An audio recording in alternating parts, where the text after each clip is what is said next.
No Serger? No problem.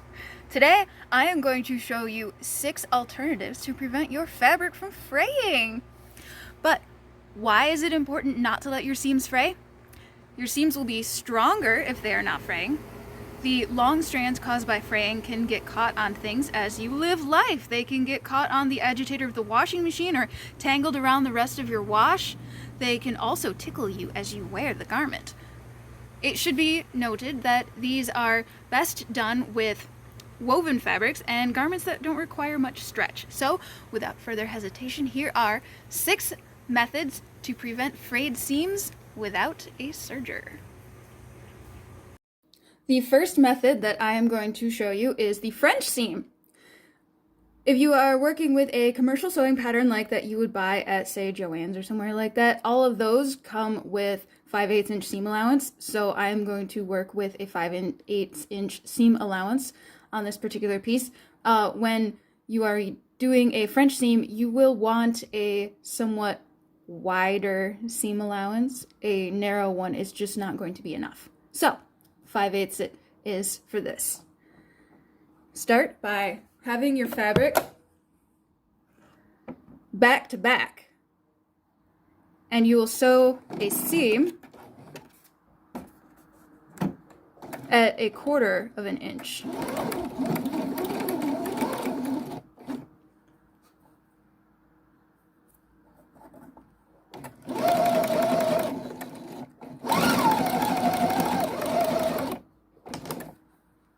This method works really well with thin, lightweight fabrics. Getting into mediums, I definitely would not use it with a heavy fabric.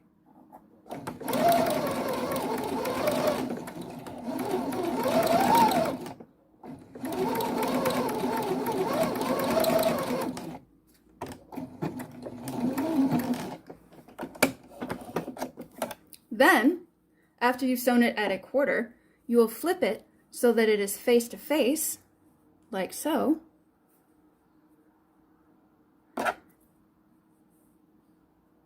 And this edge, where you have already sewn, this time you'll sew it at a 3/8.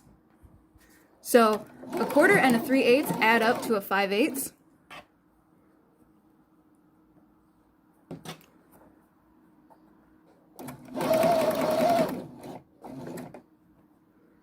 This, doing the French seam, encases the frayed edge inside of the seam so that your fabric doesn't fray when you wear the garment or go to wash it.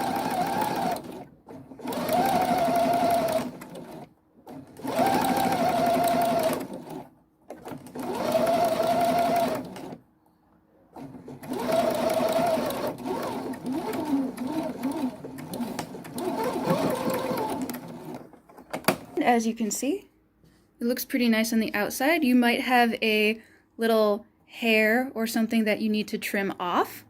That is the gist of it. And then this is what it looks like on the inside. As you can see, the seam is encased inside of itself. Fabulous.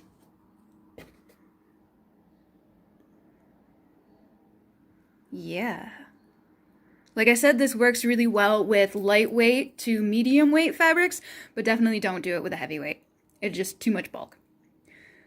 There you go. Moving on.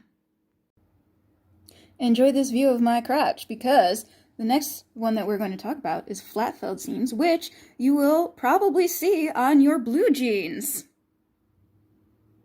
This is another one where the seam is encased inside of itself. All right. Let's show you how. In doing the flat felled seam, again, we are going to use a 5/8 inch seam allowance because we need a pretty good amount of space in order to do this. So we're going to first have the fabrics face out and stitch a 5/8 seam allowance.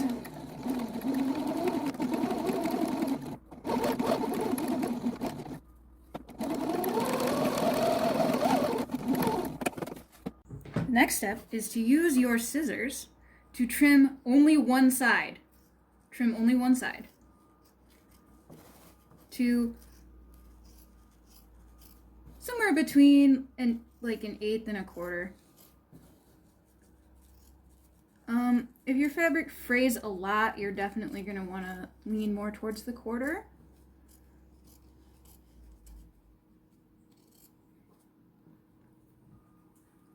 Then you'll take your pins and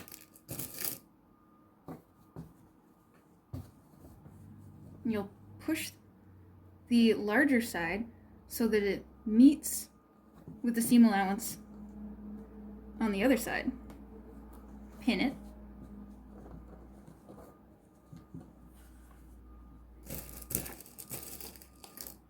You should aim to have this ridge, I guess, be as neat as possible. And this particular seam finishing doesn't really work that well with like super tight curves. If you have a real gentle curve, it'll do just fine, but you wouldn't want to do this for something really tight.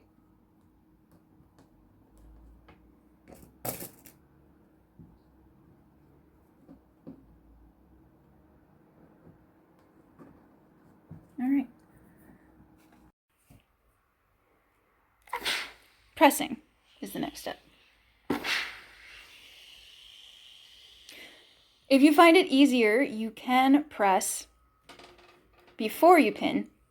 I don't always find that necessary, so there it is, pressed. And of course, the final step in this seam finishing is to stitch along the folded edge.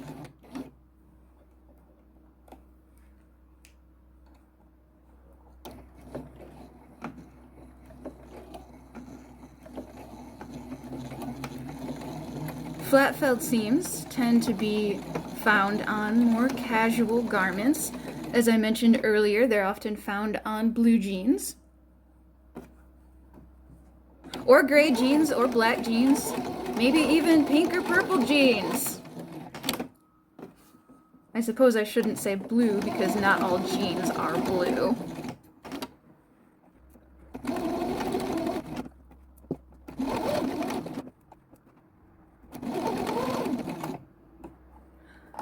I should also note that the majority of these are only good for woven fabrics. You might not want to do this with a knit, especially if it's something that you need to stretch. For example, a t-shirt. You just could not do this for a t-shirt. And this is what it looks like finished.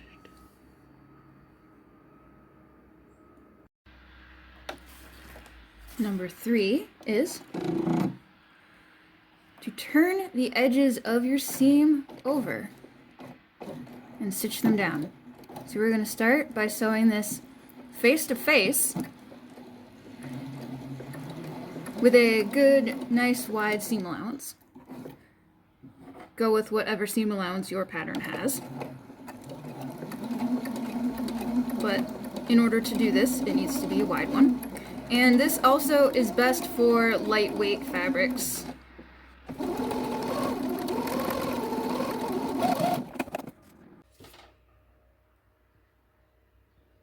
And press the seam open, of course.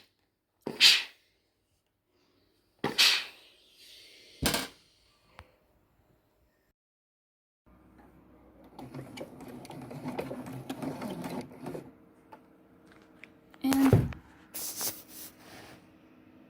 turn your seam allowance over, kind of like a hem, a very narrow hem. Bonus points if you have a foot that can do it for you, but I don't have one of those.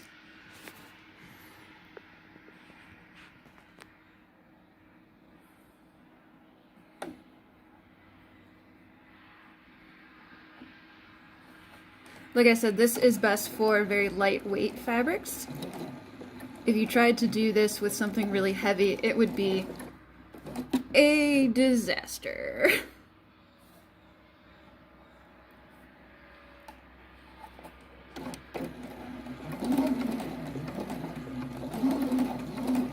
You could do this before you sew your seam. However, if you are going to do that, you should mark your stitching line before you turn it over in case your turnover is imprecise. You still know where your stitches should be.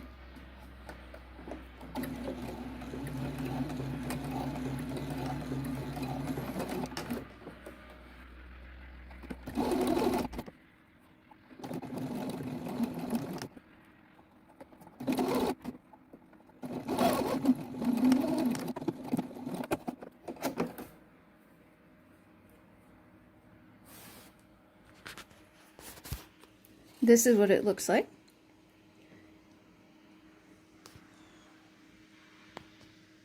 Except that, like, obviously you would have to do both sides, but I find this one incredibly tedious, and I just don't want to do the other side.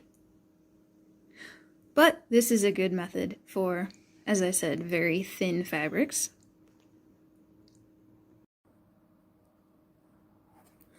This method is binding. We start by sewing our seam face to face with the allotted seam allowance.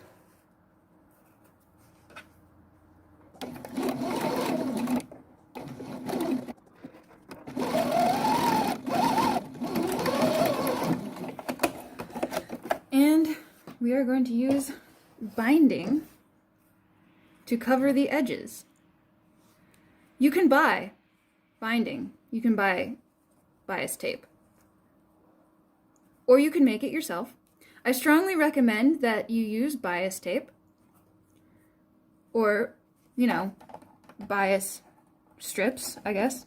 But the reason is, if your seam has any amount of curvature to it, the bias is going to go over that so much nicer than if you used a straight strip of fabric.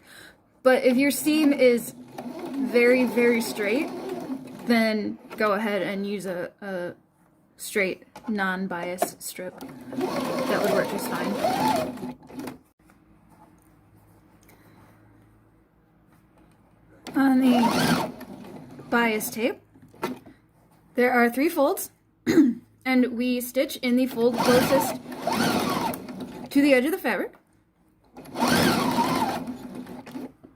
Bonus points if your bias tape has one side slightly smaller than the other. The side that is slightly smaller is the one that you are sewing to the seam allowance right now. You can, of course, make your own bias tape, and that looks just fine. Especially if you want something particular, and then, of course, you cut off the excess that you don't need. And then, this is where the magic happens, we turn it to the back. Except that we sew from the front. And this right here, this we stitch in the ditch here.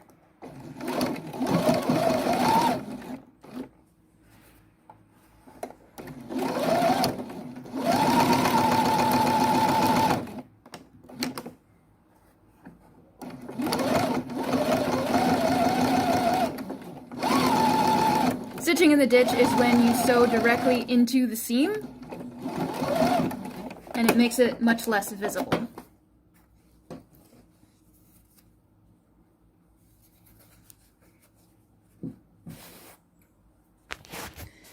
And this is what it looks like.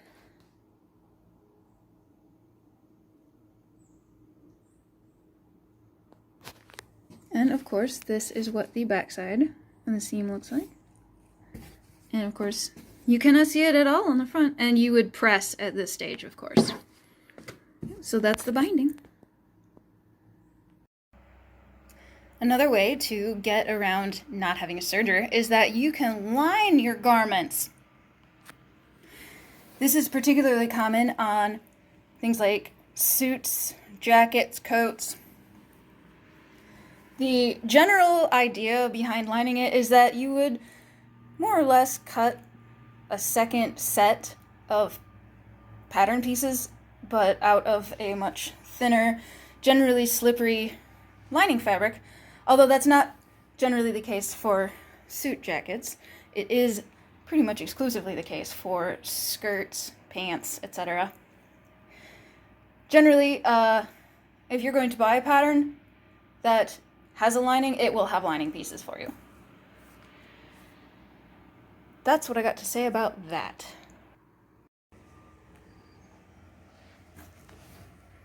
Do beware, though, that some fabrics are so prone to fraying that you should probably serge them even if you are going to line them. Here's looking at you, blue. The final method is to choose a material that does not fray, something like vinyl or fleece. Another one that doesn't fray is felt. I probably wouldn't use felt for the whole garment, but it is great for little decorative items. If you are going to use vinyl, do be careful because it is not very forgiving. If you sew it wrong, you'll end up with holes. That's what I got to say about that. In conclusion, this is 6 ways to get around not having a serger for your woven sewing needs. Look at that. If you like the content, make sure that you push the like button and subscribe.